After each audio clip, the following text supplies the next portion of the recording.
আইসো তুমি আবার বাচ্চা থেকে কি করতে আমার লগে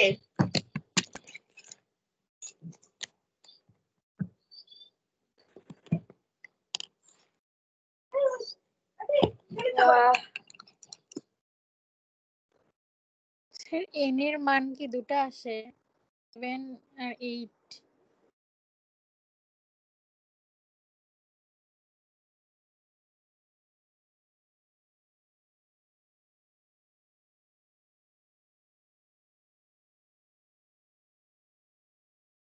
স্যার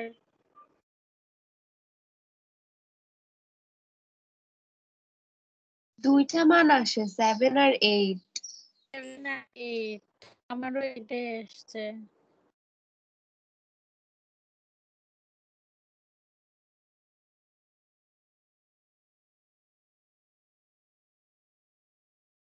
স্যার কই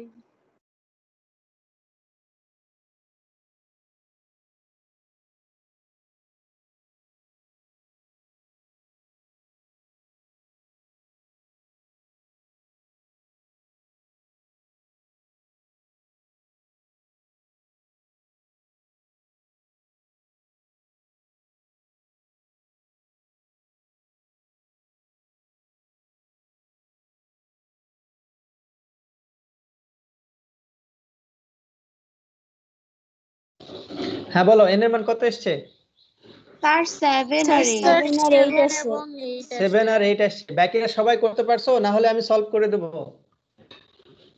স্যার পারছি স্যার পারছি তারপরেও আমার এখানে স্লাইডে তৈরি করা আছে তোমাকে স্যার, স্লাইড 7 দিয়ে দেবো আর 8 সেটাই হেল্প করবে আচ্ছা ঠিক আছে 7 অথবা 8 সবারই এসেছে সেম ম্যাথ যদি এখানে p এর পরিবর্তে n থাকে তাহলে কি পারা যাবে না এখানে যদি p এর পরিবর্তে c থাকে সরি c পারা যাবে না জি স্যার শুধু এই যে সূত্রটা চেঞ্জ হবে হ্যাঁ n ফ্যাক্টরিয়াল ডিভাইডেড n - 4 এর সাথে এখানে একটা অতিরিক্ত 4 ফ্যাক্টরিয়াল নিতে হবে এখানে একটা 3 ফ্যাক্টরিয়াল নিতে হবে জাস্ট সূত্র অ্যাপ্লাই করবে সেম সিস্টেমে ওটা কাজ দেব বাসায় করবে না হলে আমি সলভ করে দেব দেখো দেখাও যে কলকাতা শব্দটির বর্ণগুলির একত্রে বিন্যাস সংখ্যা আমেরিকা শব্দটির বর্ণগুলির একত্রে বিন্যাস সংখ্যার দ্বিগুণ এটাকে বিন্যাস করলে যে ফলাফলটা আসবে কলকাতাকে বিন্যাস করলে তার দ্বিগুণ রেজাল্ট আসবে তাহলে আমাদের বিন্যাসের নিয়ম যেটা আমরা শিখে আসছি গতদিন আমরা 3টা ফর্মুলা শিখেছি আর 2টা বিশেষ ফর্মুলা শিখেছি তার মধ্যে এখন আমার সাথে একটা একটা করে রিপিট করো প্রত্যেকটাই যদি আলাদা আলাদা হয় অর্থাৎ ভিন্ন ভিন্ন হয় সূত্র কি শিখেছিলাম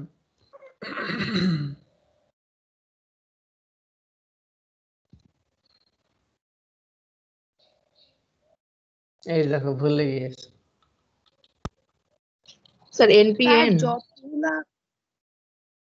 দেখো এখানে বর্ণ আছে আমরা প্রথমে ছোটটা দিয়ে আলোচনা করি হ্যাঁ যে আমেরিকা ছোট আছে এটা দিয়ে আলোচনা করি এখানে আমি বললাম যে প্রত্যেকটাই যদি ভিন্ন হতো যদি প্রত্যেকটা ভিন্ন হতো এক নাম্বার যদি প্রত্যেকটাই ভিন্ন হতো তাহলে আমরা কি সূত্র লিখতাম 1 2 3 4 5 6 7 7টি আছে আমরা 7টি নিয়েই কাজ করব অর্থাৎ 7 ফ্যাক্টরিয়াল 7p7 মানে কি 7 ফ্যাক্টরিয়াল 7p7 মানেও যা 7 ফ্যাক্টরিয়াল মানেও তাই যা রেজাল্ট আসবে সেটা অ্যান্সার যদি সবগুলো আলাদা হতো কিন্তু দেখো এখানে তো সবগুলো আলাদা নেই রিপিট আছে তাই আমাদের 7 ফ্যাক্টরিয়াল ডিভাইডেড রিপিট আছে কি কি দেখো a দুই জায়গায় আছে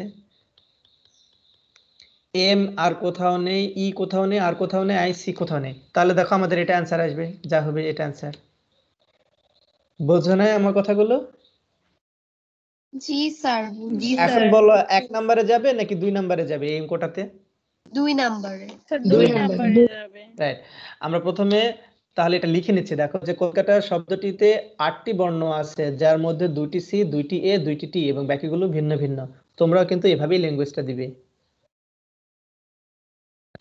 ওকে স্যার আচ্ছা এরপরে দেখো আমরা যেহেতু এখানে বলে দিলাম 2টি সি 2টি টি 2টি এ এই যে কলকাতা শব্দটিতে তাই আমরা ওভাবে লিখছি দেখো মোট বর্ণ আছে 8টি তাই 8 ফ্যাক্টরিয়াল ডিভাইডেড রিপিট আছে সি দুইবার এ দুইবার টি দুইবার তাই আমরা 2 ফ্যাক্টরিয়াল 2 ফ্যাক্টরিয়াল 2 ফ্যাক্টরিয়াল দিলাম রেজাল্ট পেয়ে গেছি দেখো 5040 এই পর্যন্ত কারো কোনো প্রশ্ন থাকলে বলো আর উঠানো শেষ করো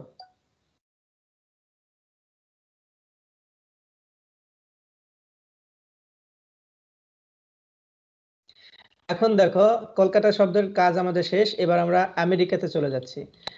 আমেরিকাটা আমরা কিভাবে লিখে নিলাম, বর্ণ আছে 60টি, যার মধ্যে 2টি এ, বাকিগুলো ভিন্ন ভিন্ন, অতএব নির্ণয় বিন্যাস সংখ্যা 7 ফ্যাক্টরিয়াল ডিভাইডেড, রিপিট আছে 2টি, সে আমরা 2 দিলাম, রেজাল্ট আসলো 2520।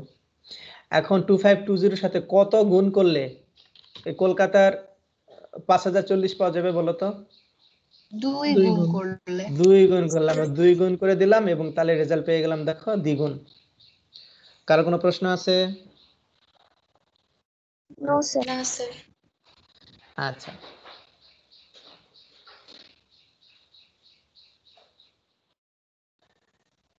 ম্যাথমেটিক্স শব্দটির বর্ণগুলোকে কত প্রকারে সাজানো যায়? প্রশ্নটা কিন্তু দেখে নাও, ম্যাথমেটিক্স শব্দটির বর্ণগুলো কত প্রকারে সাজানো যায়, যে সাজানো মানে বিন্যাস করতে বলছে। জাস্ট আমরা প্রথম অংশটা নিয়ে কাজ করবো, পরের অংশ আলোচনা পরে যাচ্ছি। তাহলে ম্যাথমেটিক্স শব্দটির বর্ণগুলো কত প্রকারে সাজানো যায়, কিভাবে করব, তোমাদের কাছ থেকে একটু মতামত চাচ্ছি।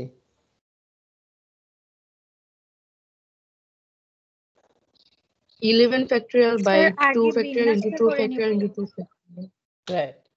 আমরা প্রথমে লিখে নিলাম যে ম্যাথমেটিক্স শব্দটিতে 11টি বর্ণ আছে, যার মধ্যে 2টি এম, 2টি এ, 2টি টি, বাকিগুলো ভিন্ন ভিন্ন, অতএব বিন্যাস সংখ্যা 11 factorial divided 2 into 2 into 2 factorial, result তৈরি করে নিলাম আমরা। এটা হচ্ছে আমাদের যে সাজানো যায় এই পর্যন্ত কাজ। এবার শোনো, এদের কতগুলিতে স্বরবর্ণগুলি একত্রে থাকবে, মাথার মধ্যে সেট করে ফেলো। এরকম প্রশ্ন হতে পারে, এদের কতগুলিতে স্বরবর্ণ একত্রে থাকবে, একত্রে বা পাশাপাশি, যে কোনো একটা শব্দ থাকতে পারে, একত্রে বা পাশাপাশি, এদের কতগুলিতে স্বরবর্ণগুলো একত্রে থাকবে। যখনই এই শব্দগুলো আসবে, স্বরবর্ণগুলি, এখানে স্বরবর্ণ কয়টা আছে বলো তো?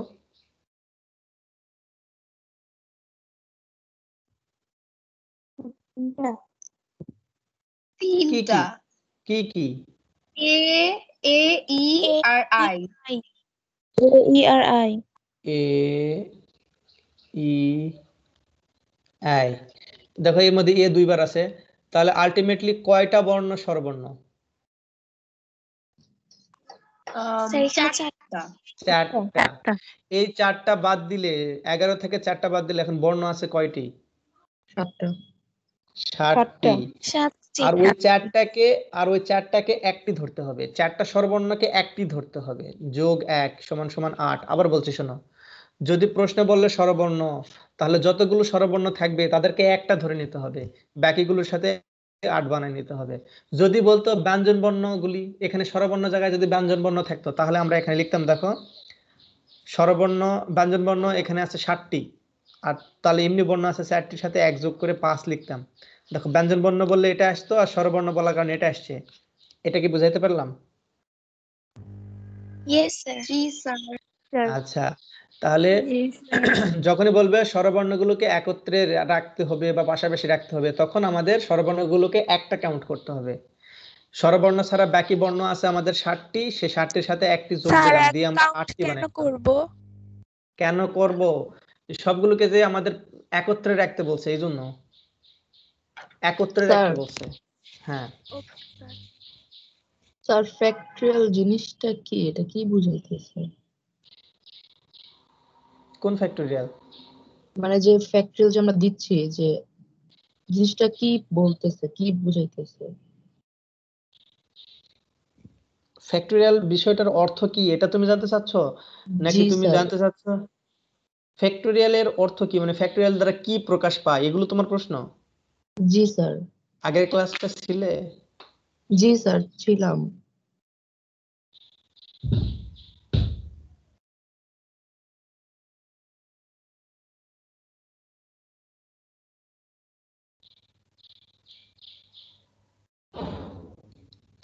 তোমার প্রশ্নটা হয়তো এই টাইপের, আমি একটু পরে আলোচনায় আসি, ম্যাথটা শেষ করি, নাহলে এর মধ্যে প্যাচ লেগে যাবে।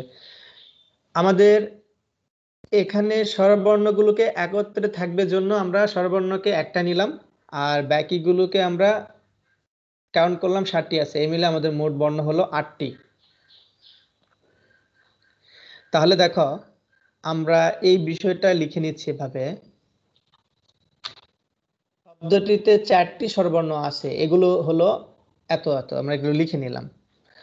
তারপর আমরা লিখছি দেখো স্বরবর্ণগুলোকে একত্রে একটি ধরে বর্ণ সংখ্যা 8টি, যেটা আমরা একটু আগে পেলাম, এবং বিন্যাস সংখ্যা, তাহলে এই 8টার বিন্যাস সংখ্যা কি হবে?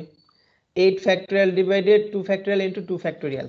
লক্ষ্য করো, আমরা যদি এ ই এ আই বাদ দিয়ে দেই, তাহলে এখানে বাকি যে বর্ণগুলো আছে কয়টা রিপিট আছে দেখো তো।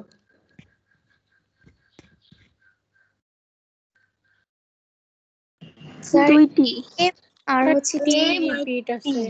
এই জন্য দেখো আমরা এই দেখো 2 ফ্যাক্টোরিয়াল আর 2 ফ্যাক্টোরিয়াল গুণ করে দিলাম।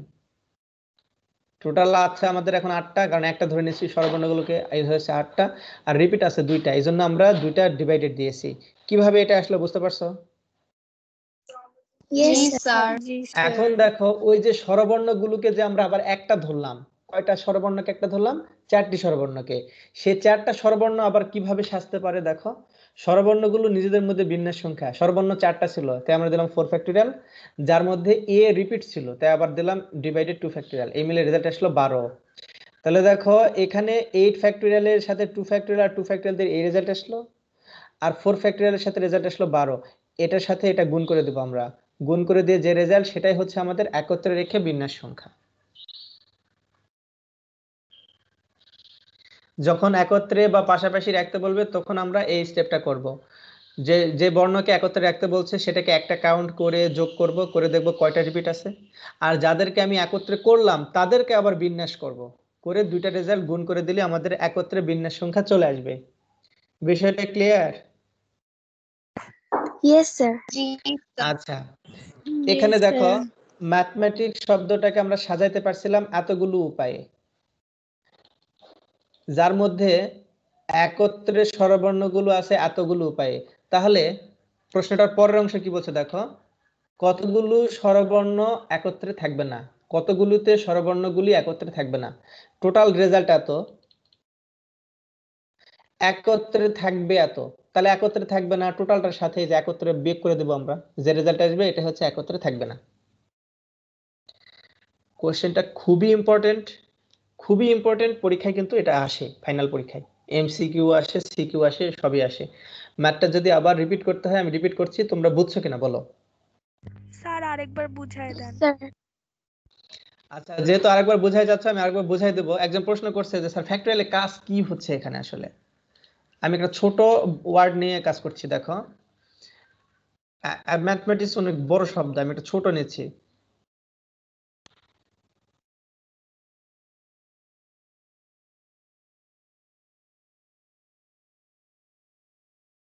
আমি একটা শব্দ নিলাম রুল। দেখো এখানে ফ্যাক্টরিয়াল কাজটা আসলে কি, তার আগে একটা শব্দ নিচ্ছি, ধরো পেন্সিল। এখানে আসলে ফ্যাক্টরিয়াল কাজ কি দেখো, বর্ণ আছে আমাদের 1 2 3 4 5 6, 6টা বর্ণ নিয়ে যদি আমরা সাজাতে চাই তাহলে লিখবো 6 ফ্যাক্টরিয়াল, এর মধ্যে কোনো রিপিট নেই তাই ডিভাইডেড দিতে হচ্ছে না। এই যে আমরা 6 ফ্যাক্টরিয়াল লিখতেছি এর কাজটা কি আসলে, 6 ফ্যাক্টরিয়ালের রেজাল্ট কি একটু বলো তো। 6 into 5 into 4 into না 3. রেজাল্ট বলো, টোটাল রেজাল্ট বলো। 720। 720। এই যে দেখো আমরা 720 পেয়েছি, কথাটার অর্থ কি, পেন্সিল শব্দটাকে আমরা চাইলে দেখো এইভাবে সাজাতে পারবো PENICL, অথবা সাজাতে পারবো PENCLI, অথবা সাজাতে পারবো EPNILC, অথবা সাজাতে পারবো দেখো NPILCE। দেখো আমি যে বিভিন্ন ভাবে সাজাচ্ছি না, এটাকে ভেঙে দেখো এরকম নিয়েছি, এরকম নিয়েছি, এরকম নিয়েছি, তারপর দেখো এরকম নিয়েছি, এরকম ভাবে টোটাল নিতে পারবো 720টা। টোটাল কতটা নিতে পারবো? 720টা। এই যে ভাবে এইভাবে কাউন্ট করে করে একটা একটা করে গুনে গুনে লেখার কাজটা করে ফ্যাক্টরিয়াল। ফ্যাক্টরিয়াল সেই রেজাল্টটা তৈরি করে দেয়। আমার মনে হয় একজন প্রশ্ন করেছিল, এটাই করেছিল যে ফ্যাক্টরিয়াল কাজ কি হচ্ছে এখানে। জি স্যার, এখন বুঝতে পারছি। ওকে, তাহলে একইভাবে এই যে রুল, রুল হচ্ছে আমাদের এখানে 4টা লেটার আছে যার মধ্যে 2টা রিপিট।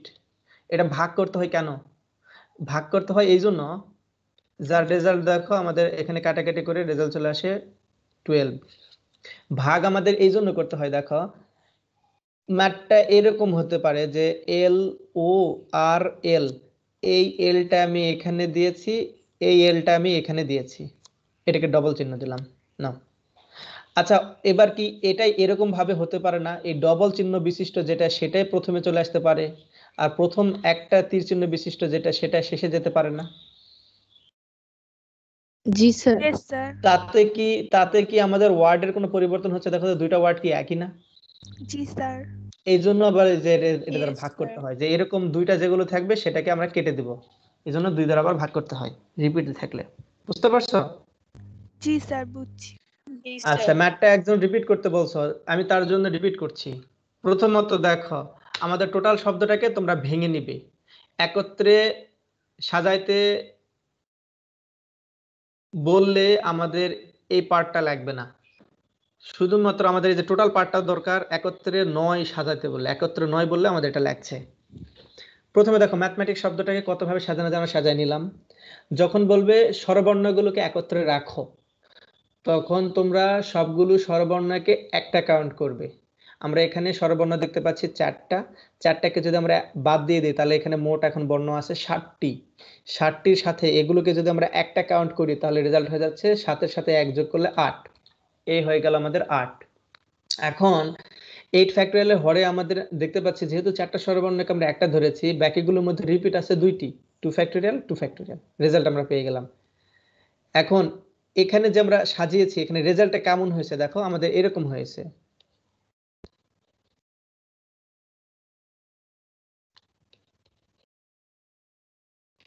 এই যে ম্যাথমেটিক্স শব্দ, এখানে আমরা স্বরবর্ণগুলোকে কিন্তু একটা নিয়েছি, তার মানে এখানে স্বরবর্ণ এরকম হয়েছে দেখো।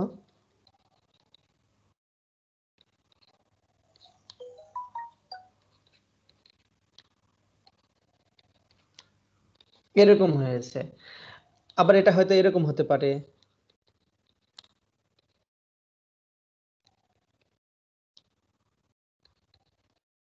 এরকম হতে পারে, মানে স্বরবর্ণগুলো যেখানে যাবে একত্রেই চলে যাবে। আবার আমরা ধরে ভাবে সাজাতে পারি,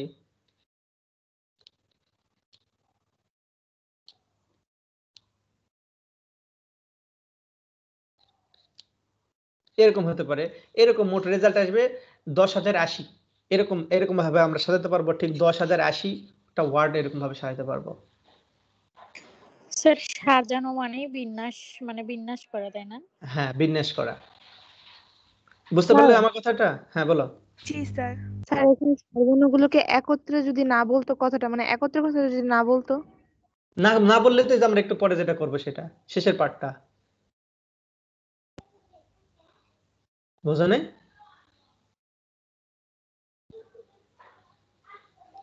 এই দেখো আমাদের ম্যাথমেটিক্স যে শব্দ, এখানে কিন্তু স্বরবর্ণগুলো একত্রে নেই, আলাদা আলাদা ছড়িয়ে ছিটিয়ে আছে। দেখো এই জায়গাতে কিন্তু ছড়িয়ে ছিটিয়ে আছে, একত্রে নেই, এরকম রেজাল্ট আর কি। বুঝতে পেরেছি। তাহলে একত্রে রাখলে দেখো, এখানে একত্রে রাখলে এই স্বরবর্ণগুলো ছাড়া আমাদের বর্ণ আছে কি কি দেখো, স্বরবর্ণগুলো ছাড়া আমাদের বর্ণ আছে কি কি দেখো, 1টা 2টা 3টা 4টা 5টা 6টা 7টা, মোট বর্ণ আছে 7টি, আর যার মধ্যে স্বরবর্ণগুলোকে আমরা একটা ধরেছি, এই মিলে 8টি। স্বরবর্ণ ছাড়া রিপিট আছে এম, আরেকটা এম হবে এর জায়গায়। টি আছে আর এম ও আমরা এম আমি আবার ই লিখেছি এখানে, ই না, এটা হবে আসলে এম, তাই না? জি স্যার। কারণ ই তো জি এর মধ্যে স্যার। দিয়ে দিয়েছি। যার মধ্যে দেখো এম এম রিপিট আছে আর টি রিপিট আছে, এই জন্য আমরা 2 ফ্যাক্টোরিয়াল আর 2 ফ্যাক্টোরিয়াল দিয়েছিলাম। এর একটা রেজাল্ট হচ্ছে আমাদের 1080, সরি 10,080। এখন দেখো এটা তো আমরা করলাম এই স্বরবর্ণকে একটা ধরে, এখন এই স্বরবর্ণগুলোও তো নিজেদের মধ্যে ঘুরতে পারে। এই দেখো এটা হুবহু এটাকে রেখে দিলাম, দেখো প্রথমে এই ছিল, তারপরে টি ছিল, তারপরে এম ছিল, তারপরে সি ছিল, এখন এখানে স্বরবর্ণ আছে, তারপরে এস ছিল, এম ছিল, স্বরবর্ণ কি আছে দেখো, এ ই আই, এ আই, এটা কি এভাবে ঘুরে যেতে পারে না? এ এ ই আই এভাবে ঘুরে যেতে পারে না? জি স্যার। এই যে আবার দেখো স্বরবর্ণগুলো আবার নিজেদের মধ্যে ঘুরে যাচ্ছে, সেটার রেজাল্ট আবার আমরা বের করব। যেখানে স্বরবর্ণ হচ্ছে 4টা, 4 ফ্যাক্টোরিয়াল দিলাম, আর হরে আছে দেখো আমরা 2 ফ্যাক্টোরিয়াল দিব, কারণ রিপিট আছে এ, যার রেজাল্ট আবার আসে 12। এই 12-এর সাথে 10,080 গুণ দিলে টোটাল রেজাল্ট আসবে। বিষয়টা কি ক্লিয়ার হলো? জি স্যার, এবার বুঝতে পারছি। জি স্যার। আচ্ছা, এই যে দেখো স্বরবর্ণগুলো নিজেদের মধ্যে বিন্যাস সংখ্যা আমরা বের করে নিলাম, গুণ করে নিলাম, একত্রে বের হয়ে গেল। টোটাল রেজাল্ট আমাদের এত, একত্রে এত, তাই টোটালটা থাকে একত্রে বাদ দিয়ে দিলেই তো একত্রে 9 বের হয়ে যাবে। জি স্যার। সবাই ক্লিয়ার? Yes sir. বলছে দেখো ব্যঞ্জন Yes, sir. বর্ণগুলোকে বিজোড় স্থানে রেখে ইকুয়েশন শব্দটিকে কত প্রকারে সাজানো যায়? স্যার আমাদের একটা কথা বলি, বলো। স্যার মানে বইয়ের কয়েকটা ম্যাথে দেখছিলাম যে এরকম আছে যে সবসময় সর্বদা এমটাই আগে থাকতে হবে বা ই আগে থাকতে হবে একটা ওয়ার্ডের মধ্যে, তো হুম। স্যার ওগুলো কিভাবে করব? যেমন ধরো এই যে ইকুয়েশন শব্দ তোমরা দেখতে পাচ্ছ, এই যে ইকুয়েশন, আমি বললাম যে ইকুয়েশনের ই সর্বদাই প্রথমে থাকবে, এন সর্বদাই প্রথমে থাকবে। তাহলে ই যদি প্রথমে থাকে সেটা কি আর মিডিলে নেওয়া যাবে? না স্যার। আর এন কে কি No, মিডিল sir. নেওয়া যাবে? তার মানে ই এখানে স্টেবল থাকবে, এন এখানে স্টেবল থাকবে, এটা নড়বে না। শুধু মাঝ মাঝখানেরটা পরিবর্তন করে। হ্যাঁ, মাঝখানের অংশটা শুধু নড়বে। দেখো মাঝখানে তাহলে কয়টা বর্ণ আছে? 6টা। 6টা। তাই লিখলাম 6টা। 6 ফ্যাক্টোরিয়াল। এদের মধ্যে কোনো রিপিট আছে? নো না স্যার। নাই। তাহলে No, এটা sir. অ্যান্সার, এটা অ্যান্সার যা আসবে। বুঝতে পারছো? স্যার ও হুম। মানে ওইগুলোকে যেটাকে বলবে যে এক জায়গায় থাকবে প্রথমে বা শেষে, সেগুলাকে কিছু ধরবো না গুনার না, সময়। হ্যাঁ সেগুলো তো স্টেবল, ওটা তো আর নড়বে না। নড়বে শুধু বাকিগুলো, এ প্রথমে আসতে পারে, কিউ যেতে পারে, নড়তে পারে, এগুলো এগুলো শুধু নড়বে। ইউ এর জায়গায় এ ওকে আসতে পারে, স্যার, ইউ এর জায়গায় টি আসতে পারে, ও আসতে পারে, কিন্তু ই এবং এন স্টেবল থাকবে, কারণ বলেই তো দিলা তুমি যে প্রথমেই থাকবে। জি স্যার বুঝছি। আবার বলো, স্যার আরেকজন কে যেন প্রশ্ন করতে চাইলে। হ্যাঁ। স্যার এখানে যদি ই আর এনটা যেমন ফার্স্ট আর লাস্ট আছে এজন্য চেঞ্জ করলাম না, ই হুম। আরেকটা যদি ওয়ার্ড এখানে ওই মাঝখানে থাকতো তাহলে কি সেটাকেও চেঞ্জ করতাম না? হ্যাঁ, তুমি বললে ধরো এরকম যে ই এন এ পরিবর্তনযোগ্য নয়, তাহলে ই এ এন ব্যতীত আর কি কি আছে? একটা, দুইটা, তিনটা, চারটা, পাঁচটা, তখন আমি লিখতাম 5 ফ্যাক্টোরিয়াল। না স্যার, ইটা যদি রিপিট থাকতো বা এনটা যদি রিপিট থাকতো তাহলে? ওই ধরনের ম্যাথ তো এখন আমি করাই নাই। তখন আচ্ছা তো স্যার, আর যদি হ্যাঁ। বলে এরকম যে মানে মাঝখানে একটা ওয়ার্ড মনে করেন এ, যদি হুম। বলে এ সর্বদা সামনে থাকবে, তাইলে তাহলে তুমি সামনে ওটাকে সামনে কাউন্ট করো। ইকুয়েশন, তুমি বললে যে সর্বদাই এ শুরুতে থাকবে, তাহলে সর্বদাই এ যে শুরুতে থাকবে, এখানে আমাদের স্থান আছে কয়টি দেখো? 1 2 3 4 5 6 7 8, মোট স্থান আছে 8টি। 8টি স্থান আছে, যার মধ্যে প্রথম স্থানে আমি এ রাখবো, তাহলে বাকি কয়টা স্থান আর আছে? 7টা। 7টা। তাহলে লিখলাম 7 ফ্যাক্টোরিয়াল। রিপিট আছে? না। না। No, sir. অ্যান্সার। ওকে এখন স্যার একজন বুঝছি। বলেছো যে স্যার ধরেন এরকম একটা শব্দ কিউ ই ইউ ই এ টি ই ও এন। এখন একজন বললে যে স্যার এই এই বর্ণটা, এই শব্দটার মধ্যে আমি বললাম যে সর্বদা ই শুরুতে থাকবে। আচ্ছা, সর্বদা ই শুরুতে থাকবে, আগে আমি দেখি এখানে কয়টা স্থান আছে। 1 2 3 4 5 6 7 8 9 10, এখানে আমাদের 10টি স্থান আছে। দেখো আমি 10টা স্থান লিখতেছি, 1 2 3 4 5 6 7 8 9 10। এই 10টার মধ্যে প্রথম স্থানে কি থাকবে আমি বললাম? ই। ই। Sir, ই E আমি থাকবে। রাখলাম। এই প্রথম স্থানে কি একটাই রাখা যাবে না 3টা ই রাখা যাবে? 3টা। কেমনে 3টা? একটা জায়গায় কোনো 3টা রাখা যায়? না, একটা জায়গায় একটাই রাখা যাবে। আমি ধরো Sir, সেই একটা। ই এটা রাখলাম, এটা এই একটা ই আমি এখানে রাখলাম, তাহলে এই যে বাকি দুইটা ই কি আর রাখা যাবে? না, রাখা যাবে না। রাখা যাবে না। তাহলে এই No, একটা sir. ই ব্যতীত, একটা ই ব্যতীত এখানে আর কয়টা লেটার আছে? Sir, 9টা। 9টা। তাই লিখলাম 9 ফ্যাক্টোরিয়াল। রিপিট আছে কি কি? ই 2টা। কি রিপিট আছে? এই যে অ্যান্সার। 2টা E repeat আছে। বুঝতে জি পারছো? স্যার, বুঝতে পারছি। বুঝতে জি পেরেছি। স্যার, স্যার বুঝতে আপনি তো পারছি। বলছেন ই ফার্স্টে রাখতে হবে, যদি বলে ই অপরিবর্তিত রাখতে হবে। ই অপরিবর্তিত রাখতে হবে, তার মানে তো ই এই 3টা জায়গায়, ই 3টা জায়গাতেই থাকবে, তার আর নড়বে না। এই 3টা ই ব্যতীত বাকি আছে কয়টা বর্ণ? ঠিক তত ফ্যাক্টোরিয়াল দিবে, তাহলে তখন 7 ফ্যাক্টোরিয়াল হবে। তখন 7 ফ্যাক্টোরিয়াল হবে। শেষ রিপিট থাকলে আবার ডিভাইডেড দিবে। জি স্যার বুঝতে পেরেছি। ওরে বাবা, তোমরা তো সমস্যার জাহাজ ডুবাই দিছো। যত সমস্যা জাস্ট ডুবাইছো, ক্লাসের সময় শেষ হয়ে গেছে তোমাদের আলোচনা করতে করতে। দেখো বলছে স্বরবর্ণগুলোকে বিজোড় স্থানে রেখে, যাই হোক তোমাদের কনসেপ্টটা ক্লিয়ার হলো কিনা? জি জি স্যার, স্যার, অনেক জি clear, স্যার, sir। জি এই স্যার। মজা করে বলেছি, হ্যাঁ, যে তোমরা সমস্যা জাহাজ ডুবাই দিছে, মজা করলাম আর কি। এখানে প্রথমে ইকুয়েশন শব্দটাকে আমরা সাজায় নেব। দেখো বলছে কত প্রকারে সাজানো যায় তা নির্ণয় করো। কোথায় রাখতে হবে? বিজোড় স্থানে রাখতে হবে। কোন বর্ণগুলোকে? ব্যঞ্জন বর্ণগুলোকে। আমরা লিখে নিলাম। দেখো ইকুয়েশন শব্দটিতে 8টি অক্ষর আছে, যার মধ্যে 5টি স্বরবর্ণ, 3টি ব্যঞ্জন বর্ণ। তাহলে এখানে স্থান আছে যেগুলো, আমরা স্থানগুলো একটু নির্ধারণ করে নিচ্ছি। দেখো 1 2 3 4 5 6 7 8, এর মধ্যে কি স্থান দরকার? বিজোড় স্থান দরকার। দেখো বিজোড় স্থান 1 আছে, 3 আছে, 5 আছে, 7 আছে। তাহলে আমাকে একটু বলো তো বিজোড় স্থান আছে কয়টি? স্যার 4টি। চারটি। স্যার। বিজোড় স্থান আছে 4টি। ভালো করে বুঝবে। এই দেখো আমি লিখলাম 4, পারমুটেশন। ব্যঞ্জন বর্ণ আছে কয়টি? 3টি। তাই আমি লিখলাম 3, 4p3। কিভাবে আসলো বুঝতে পারছো? জি স্যার। এই যে জি তিনটা স্যার। বর্ণ, এই যে তিনটা বর্ণ আমরা স্থাপন করছি, সেই তিনটা বর্ণ তোমরা কোন 3টি বিজোড় স্থানে দিতে চাচ্ছ আমাকে বলো। এখানে কিন্তু বিজোড় স্থান আছে 4টি আর আমরা বর্ণ পাইছি 3টি। কোন 3টে স্থানে তোমরা দিতে চাচ্ছ? আমি ধরে নিলাম 3rd স্থানে দিতে চাচ্ছি, 5th স্থানে দিতে চাচ্ছি আর 7th স্থানে দিতে চাচ্ছি। এই জি তিনটা স্যার। স্থান আমরা দিলাম, ব্যঞ্জন বর্ণ দিলাম। এখন বাকি স্থান আছে কয়টি একটু গুনো তো। স্যার 5টি।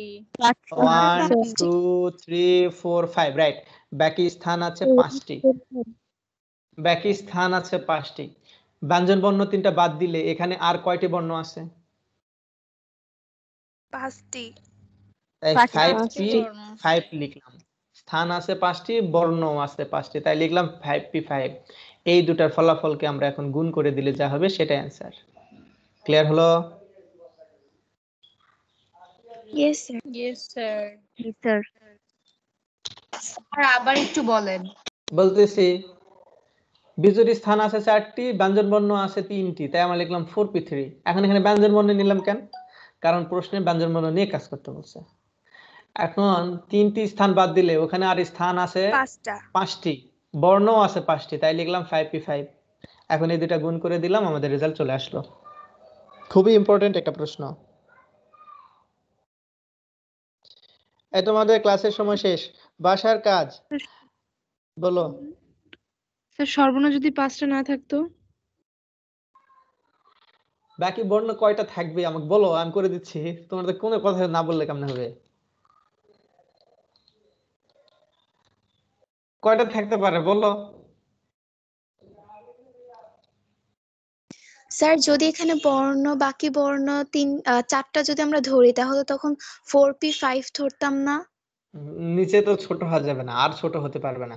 আমাকে ওইরকম একটা ওয়ার্ড বলো, ওইরকম একটা ওয়ার্ড বলো এরকম যেটা তো দিয়ে আমি হয় কাজ না। করব। এরকম হবেই না, সারা জীবনেও হবে না।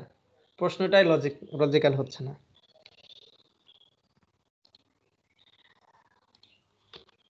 বাসায় প্র্যাকটিস করো, স্যার আরো অনেক 7 প্রবলেম বেরোবে। ধরি, হুম, যদি 7 ধরি কি 7 ধরবে?